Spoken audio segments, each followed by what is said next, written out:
कि ध्वनि से दिल्ली गुंजायमान हो उठा।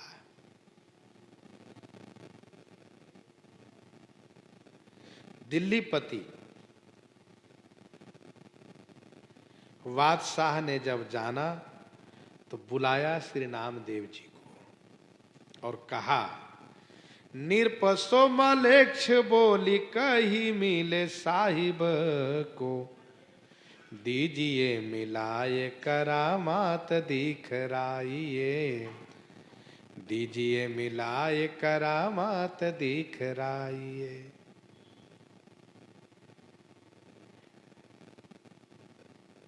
निरपसो मलेक्ष,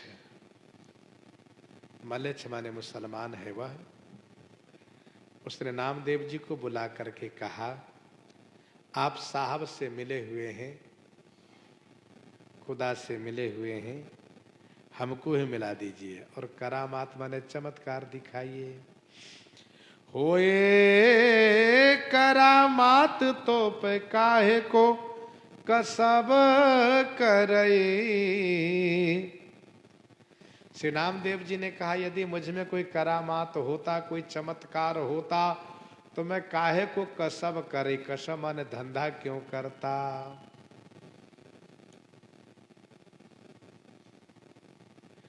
भरई दिन या पई, ये पे माने इसी प्रकार से हम दिन भरते हैं, दिन बिताते धंधा करके। हाँ, इतना जरूर है कि हम दिन भर जो धंधा करते उसे जो मिलता है उसे बांट करके संतों के साथ खाते हैं। बांटी संतन सुखाइए, एक प्रसिद्ध लोकोक्ति है, बांट के खाना बैकुंठ ही जाना। अकेले खाना नरक को जाना है, बांट के खाना बैकुंठ ही जाना है। दो फकीर एक दूसरे से मिलते हैं, कहते हैं, क्यों भैया कैसी बीत रही है आपकी। उसने कहा, बहुत अच्छी बीत रही है, खुदा जो देता है तो खा लेता हूँ, नहीं देता है तो चादर ओढ़ करके सो जाता हूँ। तो उसने कहा, तुम्हारी ये अच्छी क्या बीती है। कुछ नहीं, तभी खुदा तुम्हें जो देता है उसे खा लेते हो, नहीं देता है तो चादर ओढ़ के सो जाते हो। इतना काम तो कुत्ता भी कर लेता है। खुदा उनको देता है तो वह भी खा लेता है, नहीं देता है तो दुम दबा के सो जाता है। तब उसने कहा, ये बताओ आपकी कैसे बीत रही है। कहा, देखो हमारी बहुत अच्छी बीतती है। कहो कैसे। कहा, जो खुदा देता है उसे बांट करके खाता हूँ।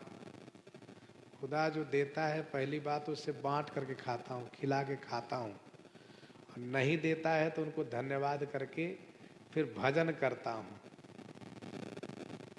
तुम तो सो जाते हो, तुम्हारे और कुत्ते में क्या अंतर हुआ है। कहा, बात तो ठीक कह रहे हो आप।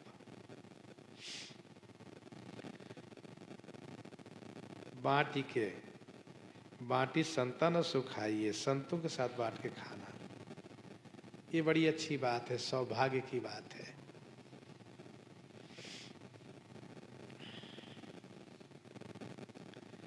ताही के प्रताप आप यहाँ लो, बुलायो हमें, दीजिए जीवाए, गाय घर चली जाइए। श्री नामदेव जी ने कहा, ताही को प्रताप, उसी का प्रभाव है। किसका प्रभाव। जो संतों को हम खिला के खाते हैं, संतों में बांट के जो खाते हैं, उसी का प्रताप है। यहाँ लो बुलाए हो हमें, यहाँ तक आपने हमें बुलाया। देखो भाई, हमारे वैष्णव जगत में जिन जिन आश्रमों की प्रसिद्धि हुई है वह संत सेवा से, चाहे वो बड़ी छावनी हो, चाहे बड़ी जगह हो, चाहे स्वामी मणिराम दास जी की छावनी हो, चाहे मौनी माझा हो, इन सब की ख्याति संतों की सेवा से हुई है, संतों को खिलाकर खाने से।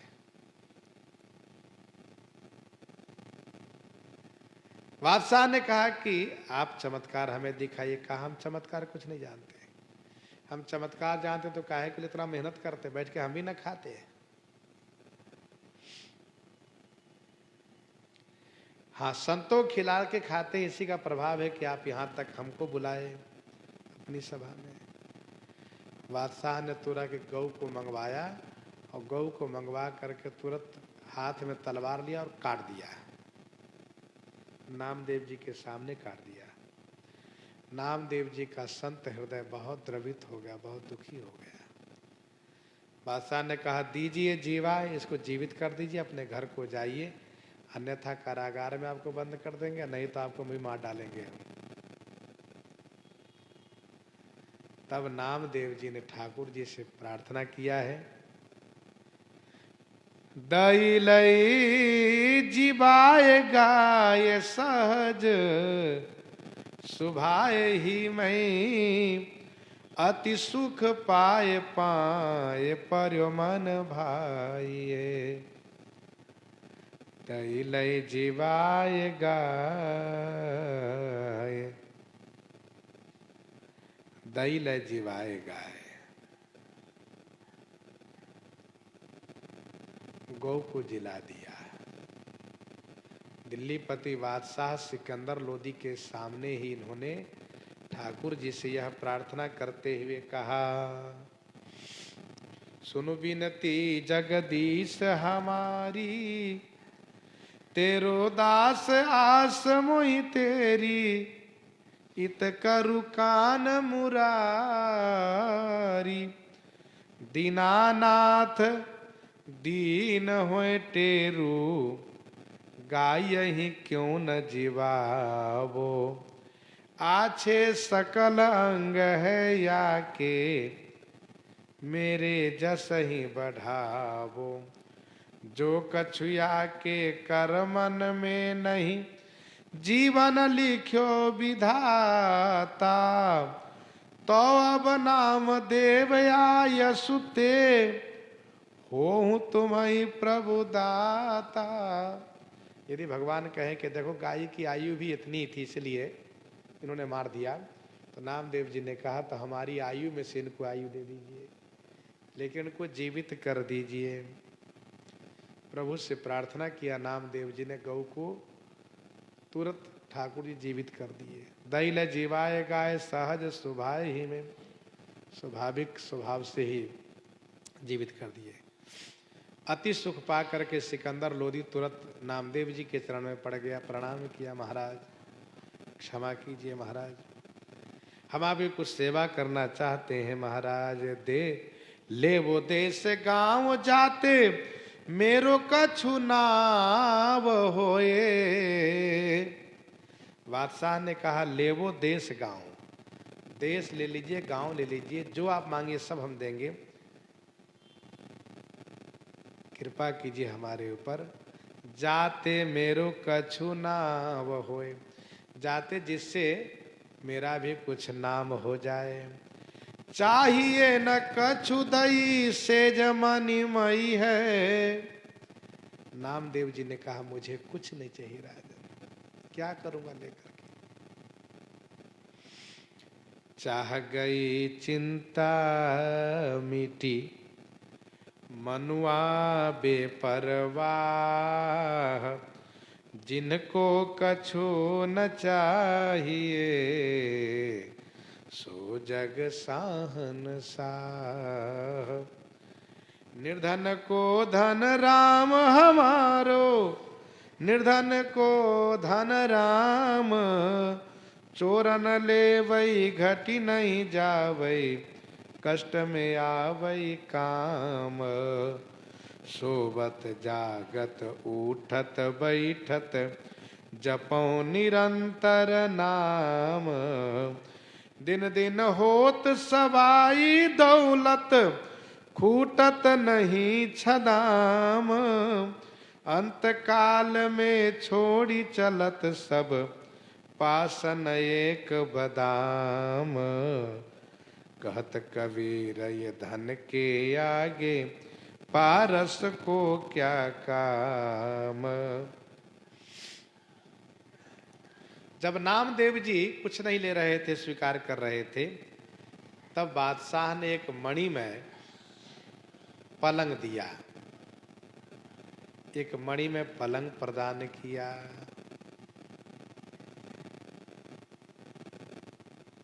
और कहा महाराज आप जहां रहते हो वहां पहुंचवा देते हैं। कहा नहीं नहीं, किन्हीं की आवश्यकता नहीं, पहुंचाने की आवश्यकता नहीं, इसको हम लिए चलते हैं। श्री नामदेव जी ने सोचा कि ठाकुर जी की सेवा लायक है, ठाकुर जी के योग्य है, चलो लिए चलो।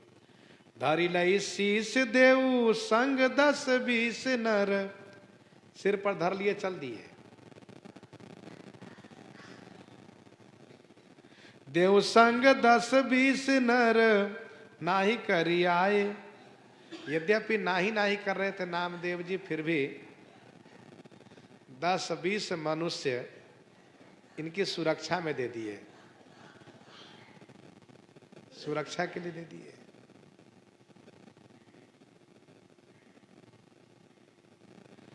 तब नामदेव जी ने सोचा कौन झंझट पाले, ये लोग पहुंचाने चल रहे हैं, कल इसकी सुरक्षा के लिए चिंता करनी पड़ेगी। कुटिया में अब इसकी सुरक्षा को ध्यान देना पड़ेगा, इसलिए ये ठाकुर जी को अर्पित कर देना चाहिए। पास में जलाशय को देखा, गहरे पानी में जाकर उसको छोड़ दिए, चले आए। उन लोगों से कहा सुनो अब तुम लोग क्यों चल रहे हो, कुछ नहीं ना मेरे पास, जाओ। लौट गए वे लोग। जल माझे डारी दई है भूप सुनी चौकी पर्यो। जब उन लोगों को लौटा दिया नामदेव जी ने, तो वे लोग लौट कर आए और उन लोगों ने आकर के बादशाह को कहा महाराज, उन्होंने तो उस सेज को, पलंग को पानी में डुबा दिया। डुबा दिया कहाँ? भूप सुनी चौकी पर्यो ल्यावो फेरी। सुनो जाओ, उनको फिर से पकड़ के लाओ महाराज, महात्मा को। भूप सुनी चौकी पर्यो ल्यावो फेरी आए, कही कहो।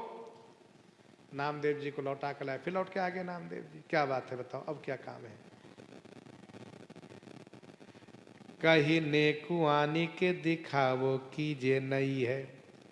बादशाह ने होशियारी पूर्वक कहा महाराज, एक बार उस सेज को इस मिस्त्री को दिखवा दीजिए, वैसा सेज दूसरा हमारे पास नहीं है।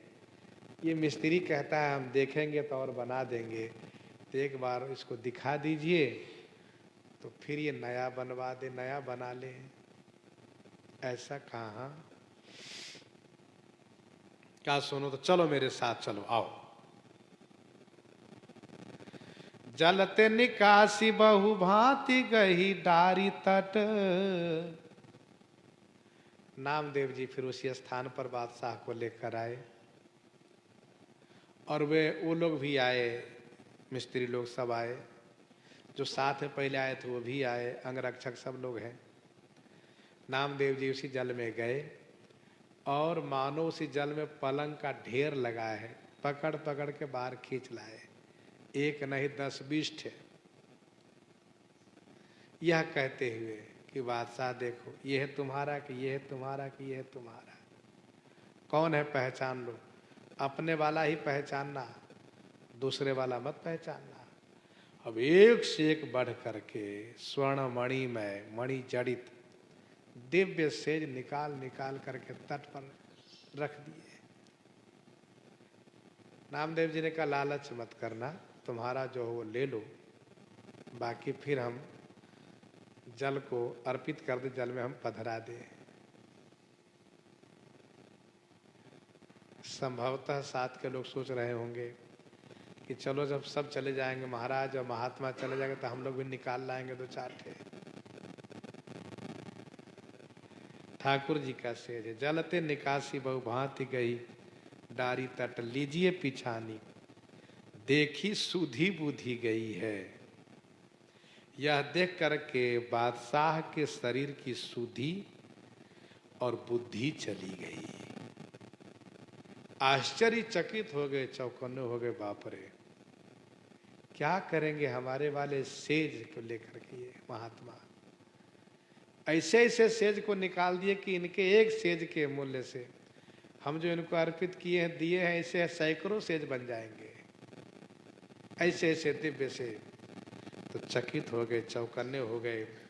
इस प्रकार से नामदेव जी का चरित्र आगे और श्रवण करेंगे। इन्हीं के साथ सीताराम सीताराम सीता राम सीताराम।